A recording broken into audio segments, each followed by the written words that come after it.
तो ये है इलेक्ट्रॉनिक्स चैप्टर। ठीक है, इसमें क्या क्या चीजें हैं आप सामने देख रहे हैं। बाकी के भी जो चैप्टर हैं जब डल जाएंगे तो नीचे आपको डिस्क्रिप्शन बॉक्स मिल जाएंगे, और जब सभी चैप्टर्स को मिला के एक सिंगल वीडियो बन जाएगा तो उसका लिंक भी डिस्क्रिप्शन बॉक्स में मिल जाएगा। ठीक है ना, दोनों का डिस्क्रिप्शन बॉक्स में, बाकी की वीडियो भी जब डल जाएंगी तो और टोटल एक कंप्लीट वीडियो का भी मिल जाएगा। ठीक है, देखो इसमें ये सारी चीजें इसमें कवर होंगी, इलेक्ट्रॉनिक्स का इतिहास, इलेक्ट्रिकल इलेक्ट्रॉनिक्स में डिफरेंस, विद्युत धारा का प्रवाह, ये सब।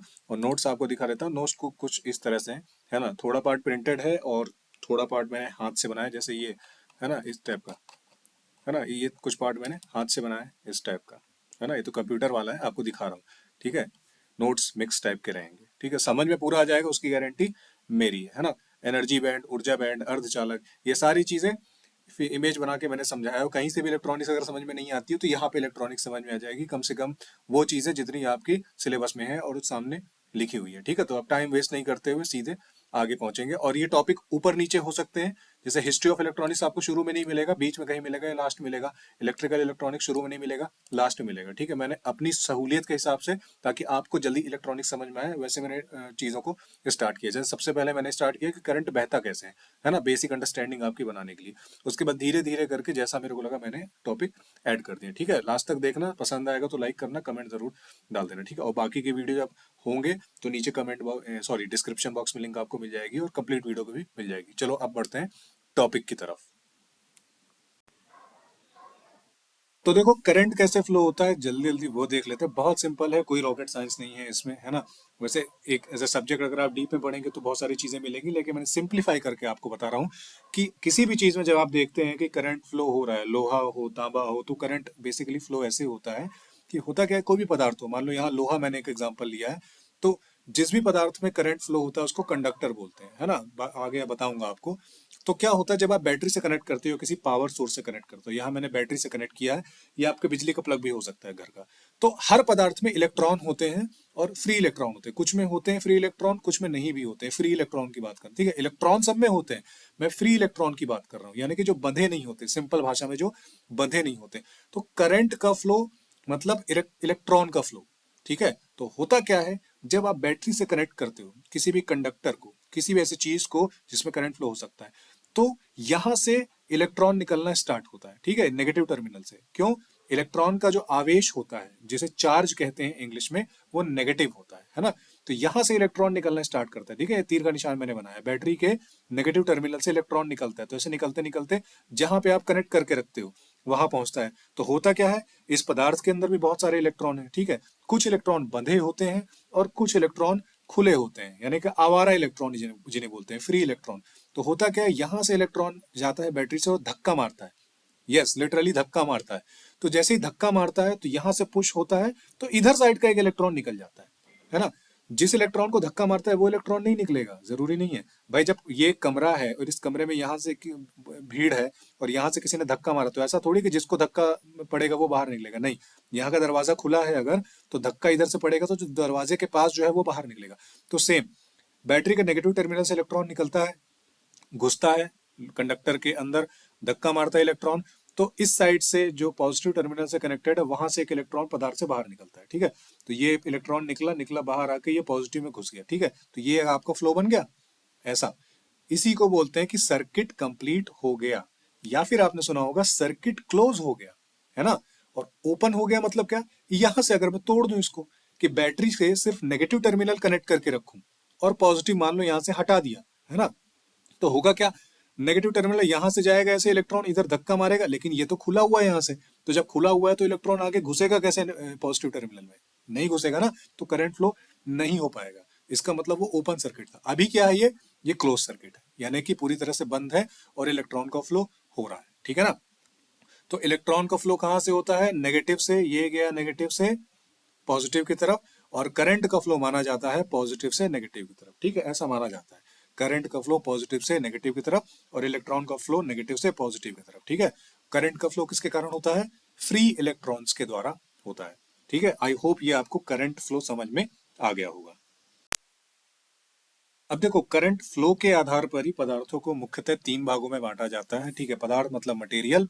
तो देखो मेनली तीन टाइप के माना जाता है। एक होता है कंडक्टर, जिसे कहते हैं सुचालक हिंदी में।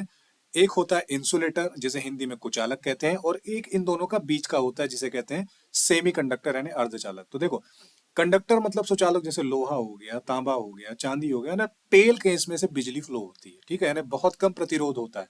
प्रतिरोध मतलब रेजिस्टेंस, है ना, बहुत कम होता है, इसको बोलते हैं सुचालक।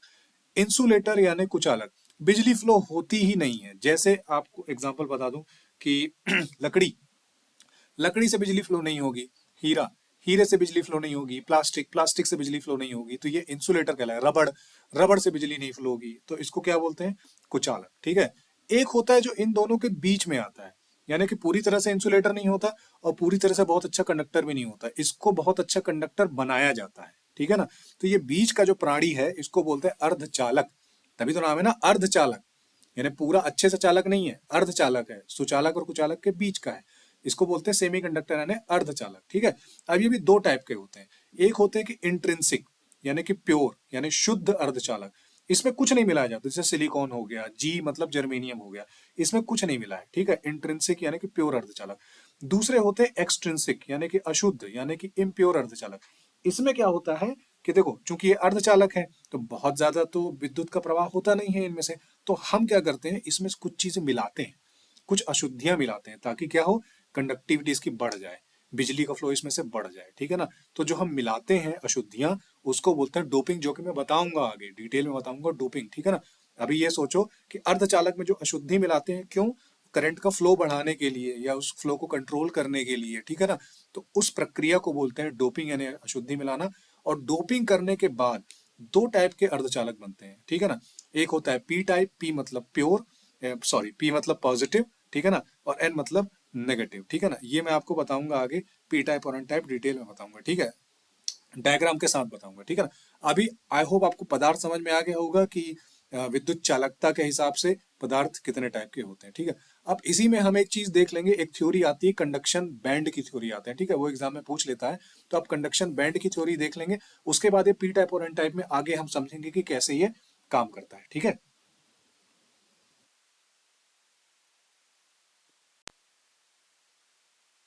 ठीक है, अभी देखो ऊर्जा बैंड देख लेते हैं, जो कि समझ में नहीं आता है कई बार, इसको मैंने अलग से डायग्राम बना के समझाने का प्रयास किया है ना। देखो, आप कोई भी परमाणु देखते हो, एटम देखते हो, तो वो ऐसा दिखता है, ठीक है, बीच में नाभिक होता है, और आसपास ये जो आप पिंक कलर के डॉट्स देख रहे हो, ये इलेक्ट्रॉन रिप्रेजेंट करते हैं, है ना। तो आप अलग अलग आपने सुना होगा कंडक्शन बैंड होता है, वैलेंस बैंड होता है, जिसे हिंदी में क्या कहते हैं मैं दिखा देता हूँ। आपने ऐसी फोटो देखी होगी, है ना, इस टाइप की फोटो देखी होगी, जिसे चालन बैंड, जिसे इंग्लिश में कंडक्शन बैंड कहते हैं, वैलेंस बैंड जिसे हिंदी में संयोजी ऊर्जा बैंड कहते हैं, वर्जित अंतराल आपने पढ़ा होगा, बैंड गैप पढ़ा होगा, ठीक है। ये ऐसे ही आपने इमेज देखी होगी। अब एक्चुअली में होता क्या है, काम कैसे करता है, यहाँ से आपको समझ में आएगा। तो देखो, करंट कैसे फ्लो होता है, हर जो आपका परमाणु होता है, जो एटम होता है, उसकी संरचना ऐसे होती है, इस टाइप की होती है, ठीक है। नाभिक के सबसे पास वाला जो एरिया होता है, वहां पे दो इलेक्ट्रॉन होते हैं, उसके बाद जो ये जो आप गोला देख रहे हैं, ठीक है ना, ये जो गोला गोल गोल देख रहे हो, तो यहाँ पे ये कोशिश करता है कोई भी पदार्थ की आठ का पेयर बना। आठ मतलब कैसे, देखो यहाँ पे दो हैं, उसके बाद वो ट्राई करेगा बाहर जितने भी ये गोले बने, उसमें आठ आठ इलेक्ट्रॉन हो। जैसे यहाँ गिनो कितने, एक, दो, तीन, चार, पाँच, छ, सात, आठ, ठीक है, आठ ही है ना, तीन, तीन छह और दो आठ, ठीक है, आठ हो गया। अब आठ मतलब ये पूरा फुल हो गया, पैक हो गया, है ना। अब ये बंधा हुआ है, अब यहाँ से इलेक्ट्रॉन कहीं हिलेगा नहीं, ठीक है। उसके ऊपर वाले जाएंगे तो यहाँ कितने हैं, एक, दो, तीन, चार, अब यहाँ पे चार हैं, है ना। तो अब ये क्या करेगा, या तो इसको कहीं से चार इलेक्ट्रॉन और मिल जाए, है ना, चार इलेक्ट्रॉन मिल जाए तो आठ का पूरा पूरा पेयर बन जाए, या फिर ये चारों इलेक्ट्रॉन छोड़ दे, इसको भी निकाल दे, इसको भी निकाल दे, इसको भी निकाल दे, इसको भी निकाल दे, तो हो गया क्या, ये वाला खत्म हो जाएगा और सिर्फ अंदर का बचेगा। यानी कि हर जो एटम है वो ट्राई करता है कि सबसे बाहरी वाला जो इसका, इसको कक्षक बोलते हैं, ठीक है, या बैंड बोल दो आप, सबसे बाहर वाले में आठ का पेयर बन जाए, टोटल आठ हो जाए।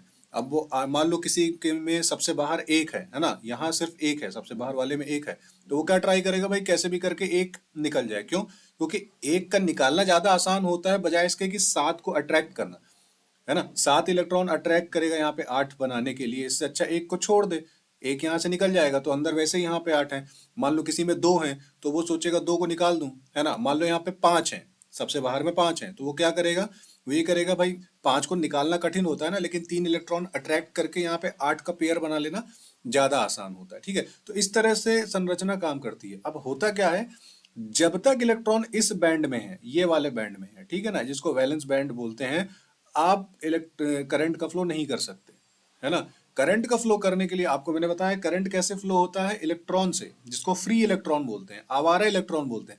जब तक इलेक्ट्रॉन यहाँ पे है, इस वाले बैंड में है, तब तक वो फ्री नहीं है ना। इलेक्ट्रॉन जब तक इस बैंड में है वो फ्री नहीं है। करंट फ्लो होने के लिए इलेक्ट्रॉन को यहां से बाहर जाना पड़ेगा, इससे निकलना पड़ेगा, और कहाँ पे आना पड़ेगा, इस वाले बैंड में आना पड़ेगा, जिसको बोलते हैं कंडक्शन बैंड, है ना, इसको बोलते हैं कंडक्शन बैंड। और यहाँ वैलेंस बैंड और कंडक्शन बैंड, इन दोनों के बीच में जो गैप होता है ना, इसी को बोलते हैं बैंड गैप। क्या बोलते हैं, बैंड गैप। अब होता क्या है, अगर कोई कुचालक है या फिर इंसुलेटर है, तो उसमें ये बैंड गैप ज्यादा होगा। मान लो ये यहाँ पे बना हुआ है बाहर, तो जितना ज्यादा बैंड गैप होगा, इलेक्ट्रॉन को उतनी मेहनत पड़ेगी यहाँ से यहाँ पहुंचने के लिए। अब जो सुचालक होगा उसमें बैंड गैप कम होगा, यानी कि मान लो उसके पास में होगा, यहाँ पे पास में होगा, तो पास में इलेक्ट्रॉन को कूदने में कम टाइम लगेगा।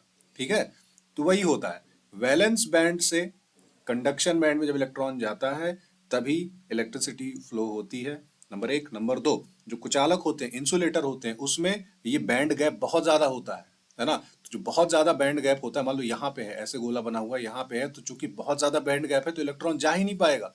तो जब इलेक्ट्रॉन जा ही नहीं पाएगा, मूव ही नहीं कर पाएगा, तो करंट कैसे फ्लो होगा, नहीं होगा। ठीक है, उसके बाद जो सुचालक होते हैं, जो कंडक्टर होते हैं, उनमें बैंड गैप बहुत कम होता है। ये गोला यहाँ कहीं आसपास होता है, तो चूंकि पास में है, तो इलेक्ट्रॉन बहुत आसानी से, थोड़ी सी आप इलेक्ट्रिसिटी दो उसको, थोड़ा सा आवेश दो, तो कूद के कंडक्शन बैंड में चला जाता है। ये हो गया। अब आते हैं सेमी कंडक्टर। सेमी कंडक्टर बीच में होते हैं, है ना।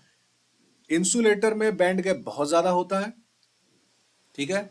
कंडक्टर यानी सुचालक में बैंड गैप बहुत कम होता है, और अर्धचालक यानी सेमी कंडक्टर में बीच का होता है ना, इसलिए उसको बोलते हैं अर्धचालक।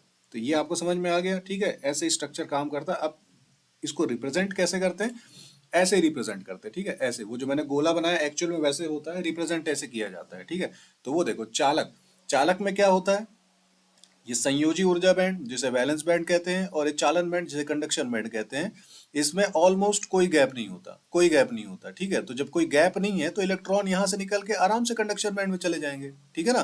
कोई गैप ही नहीं है, तो वैलेंस बॉन्ड से कंडक्शन बॉन्ड में बैंड में इलेक्ट्रॉन चले जाएंगे, यानी आपकी इलेक्ट्रिसिटी का फ्लो हो सकता है, ठीक है। तो यहाँ पे याद क्या रखना है, कोई गैप नहीं होता दोनों के बीच में, लगभग ओवरलैप कर जाते हैं कई बार, और ये वैलेंस बैंड जो रहता है आंशिक भरा हुआ रहता है, ठीक है।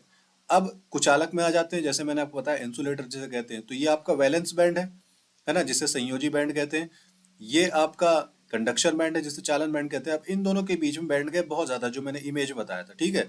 इसे वर्जित अंतराल कहते हैं। तो चूंकि ज्यादा है बैंड गैप, तो इलेक्ट्रॉन कैसे जाएगा, यहाँ पे नहीं जा पाएगा, ठीक है ना। तो जब इलेक्ट्रॉन जा ही नहीं पाएगा, फ्लो ही नहीं करेगा, तो बिजली कैसे बहेगी, नहीं बहेगी, ठीक है। अब आ जाते हैं अर्धचालक में, सेमीकंडक्टर में। इसमें ये गैप कम होता है ना। टच नहीं होता, बहुत ज्यादा दूर नहीं होता, लेकिन कम गैप होता है, लगभग 1 इलेक्ट्रॉन वोल्ट। ईवी मतलब इलेक्ट्रॉन वोल्ट, ठीक है ना। तो थोड़ी सी आप एनर्जी दे दो ना, यहाँ वैलेंस बैंड में जो इलेक्ट्रॉन है, इनको थोड़ी सी ऊर्जा दे दो, थोड़ी एनर्जी दे दो, तो कूद के वो कंडक्शन बैंड में चले जाते हैं, ठीक है। तो ये होता है बैंड वाला जो थ्योरी है आपकी, इतना ही होता है ना, कि करंट कैसे फ्लो होता है बैंड वाली थ्योरी के अकॉर्डिंग। ओके, चलिए अब अर्धचालक में, सेमीकंडक्टर में डोपिंग देख लेते हैं, जो बहुत टाइम से सुन लेते हैं डोपिंग वो होती क्या है। देखो, डोपिंग आपने सुना होगा, स्पोर्ट्स में भी डोपिंग का नाम सुना होगा, फलाना खिलाड़ी डोप टेस्ट में पकड़ा गया। तो डोपिंग मतलब अशुद्धि मिलाना, है ना। तो सेमीकंडक्टर में डोपिंग में क्या की प्रक्रिया में क्या मिलाते हैं, अशुद्धि यानी इम्प्योरिटी। कितनी मिलाते हैं, बहुत कम। आमतौर पे कितनी होती है, 10 लाख परमाणु में एक परमाणु, यानी 1 ppm कहते हैं, पार्ट्स पर मिलियन, ठीक है ना। ppm यानी 10 लाख परमाणु में एक परमाणु डोपिंग, ठीक है, अशुद्धि मिलाने की प्रक्रिया। अभी होती कैसे है, काम कैसे करती है, देखो, दो टाइप की होती है, इमेज से बताऊंगा अभी कि कैसे काम करती है। पी टाइप और एन टाइप। पी मतलब क्या, पेंटावेलेंट, अशुद्धि मिलाने पर पेंटावेलेंट, आगे समझाऊंगा पेंटावेलेंट क्या होता है, इमेज से समझाऊंगा, ठीक है। पेंटावेलेंट अशुद्धि मिलाने पर पी टाइप सेमीकंडक्टर बनता है, और ट्राईवेलेंट अशुद्धि मिलाने पर एन टाइप सेमीकंडक्टर बनता है, ठीक है। पेंटावेलेंट में कौन कौन से आते हैं, फास्फोरस, आर्सेनिक और एंटीमनी। और ट्राईवेलेंट में कौन से आते हैं, बोरान, एल्यूमिनियम और शायद गैलियम है, ठीक है। देखो, पेंटावेलेंट का मतलब ये होता है, अभी जो मैंने आपको एक इमेज दिखाई थी, है ना, ये वाली, है ना। तो पेंटावेलेंट का ये मतलब होता है कि सबसे बाहर यहाँ पे कितने इलेक्ट्रॉन होंगे, 5 होंगे। अभी कितने, 1 2 3 4, और एक और यहाँ पे रख दूं तो पेंटावेलेंट हो जाएगा। पेंटा मतलब 5 होता है। और जब मैं ट्राईवेलेंट बोलता हूँ इसका मतलब क्या होता है, यहाँ पे 3 होंगे, सबसे बाहर 3 होंगे, 1 2 3, ठीक है, ट्राईवेलेंट और पेंटावेलेंट। ओके, ठीक है। तो पेंटावेलेंट अशुद्धि मिलाते हैं तो पी टाइप सेमीकंडक्टर बनता है, और ट्राईवेलेंट अशुद्धि मिलाते हैं तो एन टाइप सेमीकंडक्टर बनता है। अब ये काम कैसे करता है देखो, इमेज से समझो, देखो ध्यान से देखो।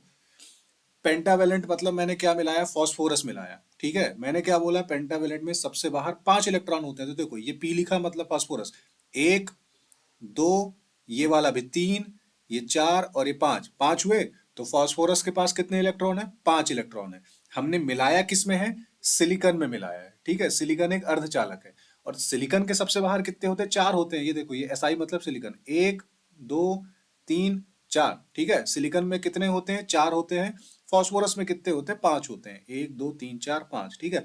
अब मैंने क्या बताया था, कोई भी पदार्थ हो, ठीक है, कोई भी परमाणु हो, उसको क्या करना है, अपने सबसे बाहर वाले जो गोला है उसमें क्या करने हैं, टोटल 8 इलेक्ट्रॉन करने हैं। कितने करने हैं, 8 इलेक्ट्रॉन करने हैं। तो कैसे 8 होंगे, बॉन्ड बना लेते हैं दूसरे इलेक्ट्रॉन के साथ। तो देखो, फास्फोरस के पास 5 थे, तो ये पहला वाला इसने बॉन्ड बना लिया इससे, है ना। इस वाले ने इससे बॉन्ड बना लिया, इस वाले ने इससे बॉन्ड बना लिया, और इस वाले ने इससे बॉन्ड बना लिया, 8 हो गए। 1 2 3 4, ये मतलब शेयर कर लिया, ये इलेक्ट्रॉन घुस नहीं गए फास्फोरस के अंदर। फास्फोरस ने क्या किया, सिलिकॉन के साथ एक इलेक्ट्रॉन बांट लिया, शेयर कर लिया। तो 4 तो फास्फोरस के थे, 1 2 3 4, और 4 इसने सिलिकॉन से शेयर कर लिए, 1 2 3 4, तो टोटल कितने हो गए, 8 हो गए। तो फास्फोरस का एक इलेक्ट्रॉन बच गया ना यहाँ पे, ये इसको बोलते हैं फ्री इलेक्ट्रॉन। ये किसी भी प्रकार के बंध में बंधा नहीं है, इसको बोलते हैं आवारा इलेक्ट्रॉन। अब जब इलेक्ट्रिसिटी फ्लो होगी तो इस फ्री इलेक्ट्रॉन के कारण होगी, इनके कारण नहीं होगी। क्यों, क्योंकि ये इलेक्ट्रॉन तो बंधे हुए हैं। ये, इसको आप कितनी भी ऊर्जा दोगे ये निकलेंगे नहीं, ठीक है ना। मतलब बहुत ज्यादा दोगे तो निकल जाएंगे, लेकिन नॉर्मल में नहीं निकलेंगे। तो ये एन टाइप सेमीकंडक्टर हो गया। क्यों, एन मतलब होता है नेगेटिव, और फ्री यहाँ पे इलेक्ट्रॉन है, इलेक्ट्रॉन का चार्ज क्या होता है, नेगेटिव होता है, इसलिए इसको क्या बोलते हैं, एन टाइप सेमीकंडक्टर। क्योंकि इसमें इलेक्ट्रॉन बहुत सारे होते हैं, है ना। ये तो मैंने एक फास्फोरस बताया है, बहुत सारे ऐसे फास्फोरस होंगे तो बहुत सारे ऐसे फ्री इलेक्ट्रॉन आपको मिलेंगे, बहुत सारे फ्री इलेक्ट्रॉन मिलेंगे, है ना। यानी एन टाइप सेमीकंडक्टर में इलेक्ट्रॉन फ्री होते हैं बहुत सारे, और उन्हीं इलेक्ट्रॉन्स के कारण बिजली बहती है, इलेक्ट्रिसिटी का फ्लो होता है, ठीक है, एन टाइप। अब देख लेते हैं पी टाइप। मैंने क्या बोला था, ट्राईवेलेंट मिलाते हैं। ट्राईवेलेंट मतलब एल्यूमिनियम।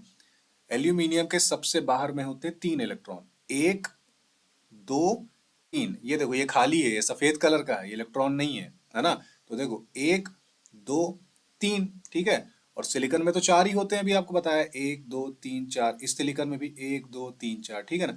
तो ये एल्यूमिनियम क्या करता है, इसको भी 8 करने ना भाई साहब, 8 करने हैं। तो वो क्या करेगा, आसपास जितने सिलिकॉन के इलेक्ट्रॉन मिलेंगे उनके साथ पेयर बनाने की कोशिश करेगा, है ना। तो देखो, इस सिलिकॉन के साथ पेयर बना लिया, 1 2 हो गया।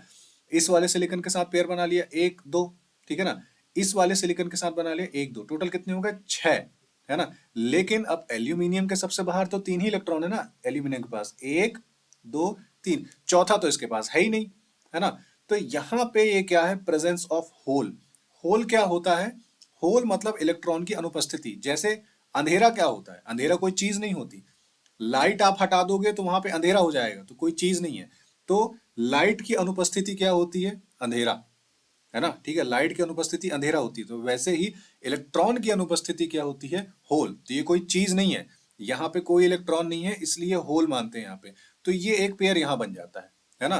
तो 2 2 4 2 6 2 8, ठीक है ना। लेकिन इस 8 में यहाँ पे तो इलेक्ट्रॉन नहीं है, तो होगा क्या, इसमें कैसे इलेक्ट्रिसिटी फ्लो होती है, आसपास कहीं पे भी अगर कोई खाली इलेक्ट्रॉन होगा तो वो क्या करेगा, यहाँ पे आने की कोशिश करेगा, ऐसे इलेक्ट्रॉन यहाँ पे कूद जाएगा, ठीक है ना। तो अब जहां से इलेक्ट्रॉन कूदेगा वहां भी तो एक होल बनेगा ना। मान लो इधर पे एक इलेक्ट्रॉन है, एग्जाम्पल समझो, यहाँ पे एक इलेक्ट्रॉन है, इधर पे एक इलेक्ट्रॉन है, ठीक है ना। तो वो क्या करेगा, कूद के यहाँ पहुंच जाएगा। तो यहाँ तो इलेक्ट्रॉन आ गया, लेकिन जहां से इलेक्ट्रॉन कूदा है वहां पे तो होल बन जाएगा ना, ठीक है। तो ऐसे ही जो पी टाइप सेमीकंडक्टर होता है उसमें होल्स बहुत सारे होते हैं। ये होल मतलब कोई छेद नहीं होता, होल मतलब इलेक्ट्रॉन की अनुपस्थिति। तो जो ये बॉन्ड बनते हैं ना, उस बॉन्ड में एक इलेक्ट्रॉन की कमी रह जाती है, तो इलेक्ट्रॉन की जो कमी होती है उसी को होल बोलते हैं। इसलिए आपने सुना होगा कि जो पी टाइप सेमीकंडक्टर होता है उसमें करंट का जो फ्लो होता है वो होल्स के कारण होता है। क्यों? क्योंकि इसमें होल एक्स्ट्रा होता है। और एन टाइप सेमीकंडक्टर में जो करंट का फ्लो होता है वो इलेक्ट्रॉन के कारण होता है। क्यों? क्योंकि ये एक्स्ट्रा इलेक्ट्रॉन बन गया है। ठीक है ना? जितना समझ में आया उतना समझो, एग्जाम के हिसाब से तो इतना बहुत ज्यादा काफी है। थोड़ा मैंने इसलिए आपको बताया ताकि बेसिक्स आपको समझ में आ जाए कि बनता कैसे है एन टाइप और पी टाइप सेमीकंडक्टर। ठीक है, तो डोपिंग में क्या होता है, इसकी इमेज कैसी होती है, तो आई होप आपको समझ में आ गया होगा। नहीं समझ में आया, थोड़ा कम समझ में आया होगा तो बैक करके देख लेना, उतना ज्यादा समझने की जरूरत नहीं, क्योंकि देखो प्योर इलेक्ट्रॉनिक्स इंजीनियरिंग का पेपर है नहीं, है ना। जितना आपको समझ में आ जाएगा उतना काफी है आपके एग्जाम के लिए। ठीक है, तो ये थे आपके सेमीकंडक्टर और उनमें डोपिंग कैसे होती है।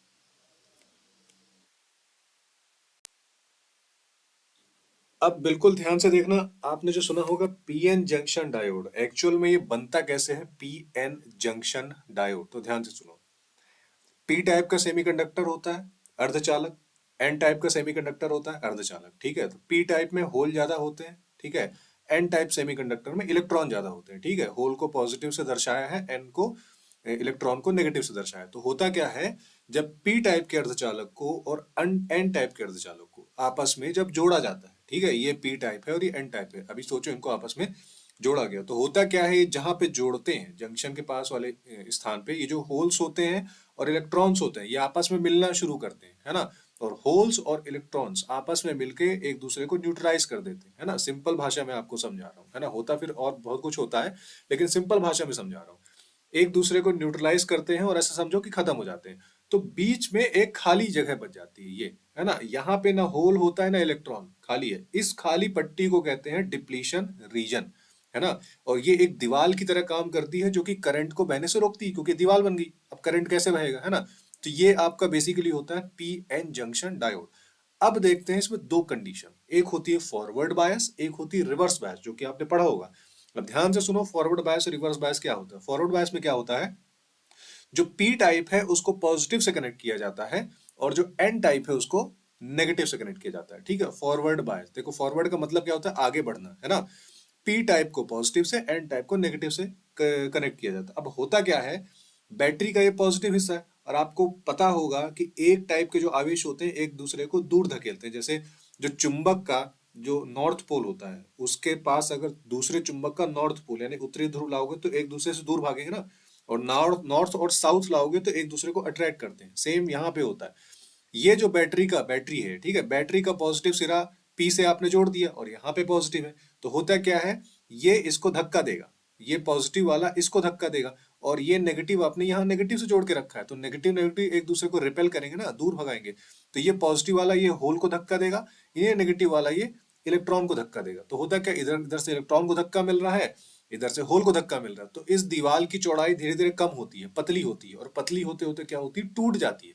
और जैसे ही ये टूटती है, दीवार खत्म, तो आपने अंबुजा सीमेंट वाला देखा होगा ना, तो होता क्या ऐड, तो होता क्या है, जब ये दीवार टूट गई तो इलेक्ट्रॉन यहाँ से बहने लग जाते हैं, ऐसे बहने लगा। और मैंने आपको बताया करंट कैसे बहता है, जब इलेक्ट्रॉन का फ्लो कंप्लीट हो जाता है।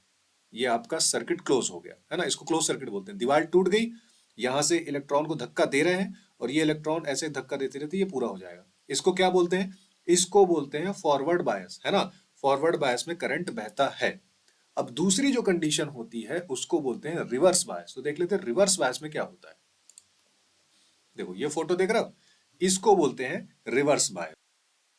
अब रिवर्स बायस में क्या होता है, देखो बैटरी का जो नेगेटिव सिरा है वो आपने पी टाइप से जोड़ दिया और बैटरी का पॉजिटिव सिरा आपने एन टाइप से जोड़ दिया। अब होता क्या है, अपोजिट एक दूसरे को अट्रैक्ट करता है ना, तो ये पॉजिटिव इधर अट्रैक्ट होगा नेगेटिव की तरफ, और ये जो नेगेटिव है ये अट्रैक्ट होगा पॉजिटिव की तरफ। तो क्या होगा, दीवार की जो चौड़ाई है और मोटी होगी ना, अभी इतनी पतली दीवार है, ये इधर बाहर की तरफ खींचेगा, ये इधर बाहर की तरफ खींचेगा, तो ये दीवार की चौड़ाई बढ़ेगी, दीवार और मोटी होगी।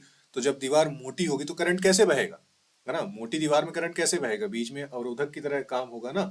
तो दीवार इतनी बड़ी हो जाती है कि कोई भी चार्ज उसको पार ही नहीं कर पाता और इसलिए करंट नहीं बहता। तो इसलिए ध्यान रखना कि जब डायोड रिवर्स बायस में होगा तब उसमें करंट नहीं बहता, और जब फॉरवर्ड बायस में होगा यानी कि जब इसमें होगा फॉरवर्ड बायस में, तब करंट बहेगा। इसीलिए डायोड जो रहता है करंट को एक ही डायरेक्शन में बहाता है, कि जब ऐसे कनेक्शन है ना तो करंट आपका बहेगा, ऐसे बहेगा। लेकिन जब आपने कनेक्शन उल्टा कर दिया तो ऐसे नहीं बहेगा करंट, ध्यान रखना। हमेशा डायोड में करंट ऐसे, ये जो है ना ये देखो तीर का निशान देखो, मैं कैसे बता रहा हूँ, यहां से यहां, है ना, इधर से इधर बहेगा, लेकिन उल्टा कर दोगे तो नहीं बहेगा। इतनी चीज समझ में आ गई। और इसी के बेसिस पे काम करता है जीनर डायोड। आपने नाम सुना होगा जीनर डायोड, है ना, रिवर्स बायस के प्रिंसिपल पे ही काम करता है। कैसे काम करता है ध्यान से सुनना। देखो, नॉर्मल डायोड है आपका, इसमें क्या होगा, जब आप रिवर्स बायस में ज्यादा वोल्टेज देंगे, है ना, इसमें अगर इस डायोड में अगर आप रिवर्स बायस में ज्यादा वोल्टेज देंगे तो क्या होता है, इसमें डायोड आपका जल जाता है ना। रिवर्स बायस में ज्यादा आपने वोल्टेज दिया, दीवार चौड़ी होने लगी, डायोड जल जाएगा, है ना। तो जीनर डायोड का यूज कहाँ पे करते हैं, जीनर डायोड में एक निश्चित वोल्टेज में, जैसे मान लो आपके कोई टीवी है ना, आपको कोई टीवी है और टीवी फॉर एग्जांपल दे रहा हूँ कि टीवी आपका 5 वोल्ट पे काम करता है, ठीक है, टीवी आपका 5 वोल्ट पे काम करता है। लेकिन अचानक से अगर बहुत ज्यादा करंट आ जाए, है ना, सॉरी वोल्टेज, बहुत ज्यादा वोल्टेज आ जाए, तो टीवी जल ना जाए, उसके लिए जीना डायोड का यूज किया जाता है। कैसे काम करता है ध्यान से सुन। ये देखो, हो सकता है ये सर्किट आपको समझ में नहीं आए, ज्यादा दिमाग नहीं लगाना, जितना समझा रहा हूँ सिर्फ उतना समझो, है ना। देखो होता क्या है, मान लो ये देखो, ये पॉजिटिव है और ये निगेटिव। अब यहाँ मान लो आपकी टीवी कनेक्टेड है, इधर पे, है ना, आपकी टीवी कनेक्टेड है, और आपकी टीवी 5 वोल्ट पे चलती है ना, आपकी टीवी कनेक्टेड है और वो 5 वोल्ट पे चलती है ना, और आप यहाँ से बिजली दे रहे हो, ठीक है, इधर से बिजली दे रहे हो, और यहाँ आपकी टीवी कनेक्टेड है। अब मान लो क्या हो, अचानक से यहाँ 100 वोल्ट आ जाए, मान लो 100 वोल्ट आ जाए, तो अगर ये 100 वोल्ट यहाँ पे पहुंच गया तो आपकी टीवी जल जाएगी ना, जल जाएगी ना। तो होगा क्या, बीच में हम ये जीनर डायोड लगा के रखते हैं, ये है जीनर डायोड, इसका जीनर डायोड का सिंबल है। तो आपने जो पढ़ा होगा कि Zener diode as a voltage regulator काम कैसे करता है, वोल्टेज रेगुलेटर, रेगुलेट करना यानी कि कंट्रोल करके रखना। हमको यहाँ पे भैया 5 वोल्ट चाहिए, 5 वोल्ट से ज्यादा हमको चाहिए नहीं यहाँ पे, तो ये क्या करेगा, जैसे ही यहाँ पे मान लो 100 वोल्ट आया, है ना, तो हम यहाँ पे सेटिंग करके रखते हैं कि जैसे ही 5 वोल्ट से ज्यादा जैसे ही वोल्टेज आए, तो ये जीनर डायोड जो होता है अचानक से अपने अंदर से इलेक्ट्रिसिटी फ्लो करने लगता है ना। तो होगा क्या कि जैसे मान लो 5 वोल्ट आ रहा है, 5 वोल्ट आ रहा है, और जैसे ही करंट की वैल्यू बढ़ेगी, तो ये अपने अंदर से, शुरू में तो नहीं जाएगा यहाँ से करंट, शुरू में पूरा का पूरा करंट यहाँ पे जाएगा, ऐसा पूरा पूरा करंट यहाँ पे जाएगा। लेकिन जैसे ही इलेक्ट्रिसिटी बढ़ेगी और वोल्टेज आपका बढ़ेगा, है ना, तो वोल्टेज अगर 5 वोल्ट से ज्यादा हुआ, तो ये जीना डायोड अपना रास्ता खोल देगा, और रास्ता खोल देगा और करंट को यहाँ से बहाने लगेगा, करंट यहाँ से आपका बहने लगेगा। तो उससे क्या होगा, एक्स्ट्रा जितना करंट है वो यहाँ से बह जाएगा, है ना। आपने जैसे मान लो यहाँ पे एक वॉल्व लगा हुआ है, नल लगा हुआ है, तो ज्यादा पानी अगर आया, तो जैसे ही ज्यादा पानी आया तो ये वाला वॉल्व खुल गया, और ये वाला वॉल्व खुल गया तो यहाँ से जाएगा और इधर मुड़ जाएगा। तो जितना लिमिटेड पानी था आपको इधर पे मिलता रहेगा यहाँ पे, और एक्स्ट्रा जो पानी था वो यहाँ से पास हो जाएगा, ठीक है ना। इसीलिए जीना डायोड को वोल्टेज रेगुलेटर कहते हैं, कि वो यहाँ पे वोल्टेज स्थिर बना के रखता है। 5 वोल्ट है तो 5 वोल्ट ही बना के रखेगा, अगर ज्यादा वोल्टेज आएगा तो करंट को ये बीच से निकाल देगा, ठीक है ना। समझ में आया तो ठीक है, नहीं समझ में आया तो भी इतना समझ लो कि Zener diode as a voltage regulator काम करता है। जब भी ज्यादा वोल्टेज होता है तो ये अपने अंदर से करंट को बहा देता है, ताकि आउटपुट में वोल्टेज फिक्स रहे, ज्यादा ना हो, ताकि आपका जो डिवाइस है वो जल ना पाए, है ना। इसलिए Zener diode as a voltage regulator काम करता है, ठीक है। और हाँ, इस वोल्टेज को, जिस वोल्टेज पे ये करंट बहने लगता है, उसको या तो जीनर वोल्टेज बोलते हैं या ब्रेक डाउन वोल्टेज बोलते हैं, ठीक है। जीनर वोल्टेज या ब्रेक डाउन वोल्टेज मतलब वो स्पेशल वोल्टेज, वो खास वोल्टेज जिस पर जीनर डायोड अपने दीवार को, जो डिप्लेशन रीजन होता है, उसको तोड़ देता है और उल्टी दिशा में करंट को बहने देता है, ठीक है। अलग अलग वोल्टेज का जीनर डायोड आता है, 5 वोल्ट वाला, 9 वोल्ट वाला, 12 वोल्ट वाला। फॉर एग्जाम्पल अगर आपने 5 वोल्ट वाला यहाँ पे जीना डायोड लगाया हुआ है, तो वो क्या करेगा, जैसे ही वोल्टेज 5 वोल्ट पहुंचेगा ये करंट को रास्ता देगा और करंट बहने लग जाएगा।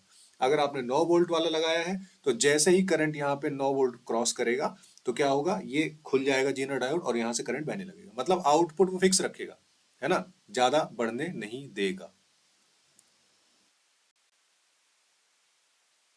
तो देख लेते हैं एनपीएन और पीएनपी एक्चुअल में ये ट्रांजिस्टर काम कैसे करता है। तो देखो, पीएन जंक्शन डायोड आपने देख लिया, पीएन जंक्शन में क्या होता है, एक पी होता है और एक एन होता है, ठीक है ना।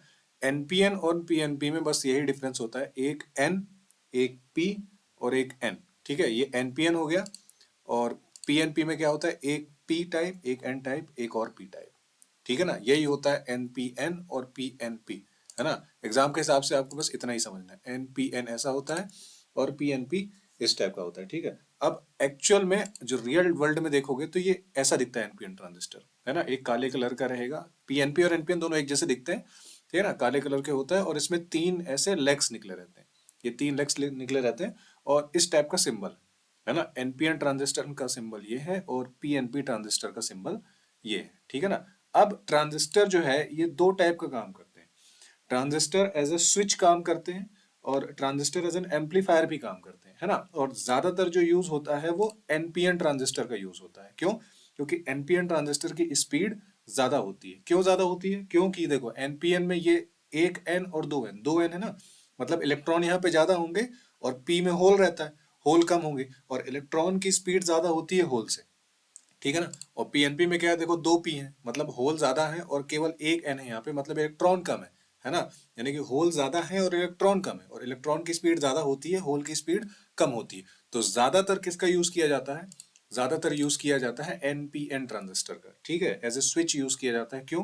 क्योंकि इसकी स्पीड ज्यादा होती है। अब ये एक्चुअल में काम कैसे करता है एनपीएन और पीएनपी, देखो ध्यान से देखो, बहुत सिंपल है ये, है ना। देखो सिंबल देखो, मैं बताता हूँ कि एक्चुअल में ये काम कैसे करता है। ये देखो यहां से समझ लो इसको। देखो एनपीएन ट्रांजिस्टर कैसे काम करेगा, ये होता है बेस, है ना। ये बेस देखो, एमीटर, बेस और कलेक्टर, ठीक है। एमीटर ई से दर्शाते हैं एमीटर को, बेस को बी से दर्शाते हैं और कलेक्टर को सी से दर्शाते हैं, ठीक है। तो ये है बेस आपका, है ना। ये बेस, ये कलेक्टर और ये एमीटर, है ना। अब होता क्या है एनपीएन में, जब भी हम बेस को पॉजिटिव देते हैं सिग्नल, है ना, पॉजिटिव करंट देते हैं, यहाँ पे आपने पॉजिटिव दिया तो सी और ई के बीच का ये रास्ता खुल जाता है ना। जैसे ही आपने यहाँ पे पॉजिटिव दिया तो ये सी और ई के बीच का रास्ता खुल जाता है और ये करंट फ्लो होने लगता है, ये करंट आपका फ्लो होने लगता है। इसलिए एज ए स्विच काम करता है। क्यों? क्योंकि जब भी आप यहाँ पे करंट देंगे बेस में तो ये इस रास्ते को खोल देगा, ऑन कर देगा, और जैसे ही यहाँ से करंट हटा देंगे इस रास्ते को बंद कर देगा। तो कैसे काम कर रहा है? एज अ स्विच काम कर रहा है, ठीक है। एनपीएन ट्रांजिस्टर में यहाँ पे पॉजिटिव देते हैं करंट, और पीएनपी ट्रांजिस्टर में यहाँ पे बेस में नेगेटिव देते हैं, है ना। बस इतना ही डिफरेंस आप याद रखो। एनपीएन ट्रांजिस्टर है अगर, तो बेस पे आप पॉजिटिव करंट दोगे, और अगर पीएनपी ट्रांजिस्टर है तो बेस पे आप नेगेटिव करंट दोगे। दोनों ही कंडीशन में यही होता है, करंट आप देते हैं, ये रास्ता खुल जाता है, और जैसे ही रास्ता खुलता है तो इलेक्ट्रॉन जो है आपके फ्लो होने लगते हैं और करंट आपका फ्लो होने लगता है, ठीक है। इसीलिए कहते हैं कि ट्रांजिस्टर एज ए स्विच काम करता है ना। कि जैसे ही आप करंट देते हैं स्विच ऑन हो जाता है, और जैसे ही आप करंट हटाते हैं स्विच जो है वो ऑफ हो जाता है। सेम चीज यहाँ पे टेबल में लिखी है ना, एग्जैक्टली सेम चीज लिखी है, एनपीएन ट्रांजिस्टर और पीएनपी ट्रांजिस्टर के बीच का डिफरेंस। इसमें दो एन टाइप परतों के बीच में एक पी होता है, और पीएनपी में दो पी के बीच में एक एन होता है। और यहीं पर बैटरी कनेक्शन में लिखा है कि कलेक्टर को धनात्मक वोल्टेज दिया जाता है ना। मतलब एनपीएन ट्रांजिस्टर में जैसा मैंने बताया पॉजिटिव वोल्टेज देते हैं तब आपका जो सर्किट है वो कंप्लीट होता है, और पीएनपी ट्रांजिस्टर में आप नेगेटिव वोल्टेज देते हैं। हालांकि ये आएगा नहीं, है ना, लेकिन फिर भी आप याद रखना, ठीक है। भी हमने पढ़ा, जो भी इलेक्ट्रॉनिक चीजें हम पढ़ते हैं तो वो सारी की सारी बेसिक कंपोनेंट से मिलकर बनी होती है ना। तो देखो मेन बेसिक कंपोनेंट मैं आपको फोटो में दिखाऊंगा। रजिस्टर होता है जिसे हिंदी में प्रतिरोध कहते हैं, कैपेसिटर होता है जिसे हिंदी में संधारित्र कहते हैं, और तीसरा सेमीकंडक्टर होता है जिसे हम अर्धचालक कहते हैं, ठीक है। ये है आपके बेसिक कंपोनेंट, और इन्हीं से मिला के बनाए जाते हैं आपके डिराइव्ड कंपोनेंट्स, ठीक है। बेसिक कौन कौन से हो गए? रजिस्टर हो गए, कैपेसिटर हो गए, और आपके सेमीकंडक्टर हो गए। इन्हीं तीन से मिलके अलग अलग चीजें बनाई जाती है। जैसे आपका ये डायोड हो गया, ठीक है, जैसे पीएन जंक्शन डायोड मैंने आपको बताया, है ना, ये भी रेजिस्टर और कैपेसिटर से मिलकर ही बनता है। फिर आपका ट्रायोड हो गया, फिर आपका ट्रांजिस्टर हो गया, ठीक है। ट्रांजिस्टर किससे मिलके बनता है? सेमीकंडक्टर से, है ना, सेमीकंडक्टर से मिलके बनता है, ठीक है। और डायोड भी आपका सेमीकंडक्टर से बनता है, ठीक है। सॉरी मैंने गलत बता दिया था, रेजिस्टर और कैपेसिटर बता दिया था डायोड में, है ना। सेमीकंडक्टर से डायोड बनता है आपका जैसे पीएन जंक्शन डायोड, और इन्हीं से आपका ट्रांजिस्टर बनता है जैसे एनपीएन और पीएनपी, ठीक है। फिर आपका रेक्टिफायर हो गया। अब एग्जाम में क्या स्पेशली पूछा जाता है, याद रखना, रेक्टिफायर जो होता है वो एसी को डीसी में कन्वर्ट करता है। रेक्टिफायर जो होता है वो एसी को डीसी में कन्वर्ट करता है। जैसे आपका जो मोबाइल चार्ज होता है, मोबाइल का जो चार्जर होता है, आपका लैपटॉप का जो चार्जर होता है, चूंकि आपके मोबाइल में डीसी बैटरी डली हुई है ना, आपके लैपटॉप में भी जो बैटरी डली हुई है वो भी डीसी से ही चार्ज होती है। तो एक्चुअल में होता क्या है, जब आप उसमें प्लग फंसाते हो, तो प्लग जो फंसाते हो तो घर में तो आपका एसी आ रहा है, फिर आपके चार्जर के अंदर जो सर्किट लगा हुआ है वो एसी को डीसी में कन्वर्ट करता है, और वही डीसी से आपके फोन का जो चार्जर है वो चार्ज होता है, फोन की बैटरी चार्ज होती है, और लैपटॉप की बैटरी जो है चार्ज होती है, ठीक है। तो रेक्टिफायर आपका जो चार्जर है वो रेक्टिफायर है, यानी एसी को डीसी में बदलता है, पहली चीज। दूसरी चीज, इन्वर्टर हो गया, इन्वर्टर आपके घर में रहता है, तो घर में है होता क्या एक्चुअली, जब लाइट गोल हो जाती है, लाइट चली जाती है, तो इन्वर्टर का काम आता है ना। तो एक्चुअल में क्या होता है, इन्वर्टर जो है आपका डीसी स्टोर करता है ना, डीसी स्टोर करता है और आपको एसी प्रोवाइड कराता है।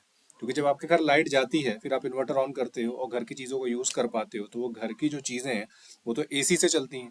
तो हुआ क्या, आपका इन्वर्टर चार्ज हुआ, उसने स्टोर कर दिया, तो स्टोर उसने एज ए डीसी किया है।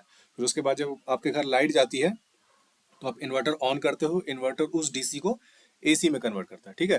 तो रेक्टिफायर एसी को डीसी में, इन्वर्टर डीसी को एसी में, और ऑसिलेटर भी अगर कहीं आ जाए, जिसे हिंदी में दोलित्र कहते हैं, इसे भी मतलब ये भी डीसी को एसी में कन्वर्ट करता है, ठीक है। अब एम्पलीफायर क्या होता है, देखो नाम से ही पता है, एम्पलीफायर, एम्पलीफायर क्या करता है, सिग्नल को एम्पलीफाई करता है। मान लो आपका जो एक ऑडियो सिस्टम चल रहा है, ऑडियो सिस्टम में भी आपने सुना होगा ना, एम्पलीफायर लगा दो, तो वही होता है, जो कम ऑडियो है उसको ज्यादा कर देता है ना, यानी कि कमजोर सिग्नल को बड़े सिग्नल में कन्वर्ट कर देता है। ये क्या होता है आपका एम्पलीफायर। ट्रांजिस्टर के टाइप देख लेते हैं एक बार और।